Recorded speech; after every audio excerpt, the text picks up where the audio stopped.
Әбиемнең күңелендә бабам хатлары.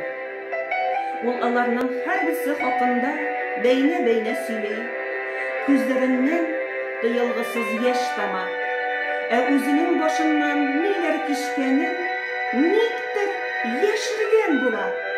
Октябрь уртасыннан ук килгән кыш, сөякләргә кадәр үткән, җан өшеткеч суыклык фронттагылар өчен генә түгел, тылдагылар өчен дә ай-һай авыр була. Жан тетрәткеч вакыйгалар, бәхетсезлекләр китергән 41-нче ел моның белән генә чикләнми. Иң тетрәндергәне бераз соңрак була.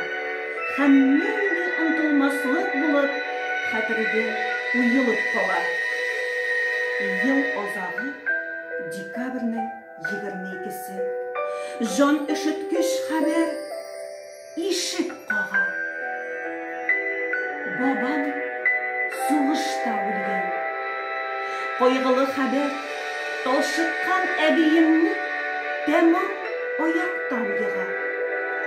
Шул ук көнне бәхетсез нарасый дөньяга аваз сала. Кайгы һәм шатлык. Әйтерсеңдә алар соңгы бердән-бер өметне өзеп җитәкләшеп йөриләр.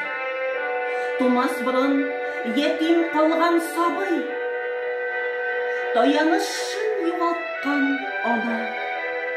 Ичмасам бары тик бер мәртәбә кулына алып, улым диеп сөя алмаган ата. Әти, әтием, әткәм диеп дәшә алмаган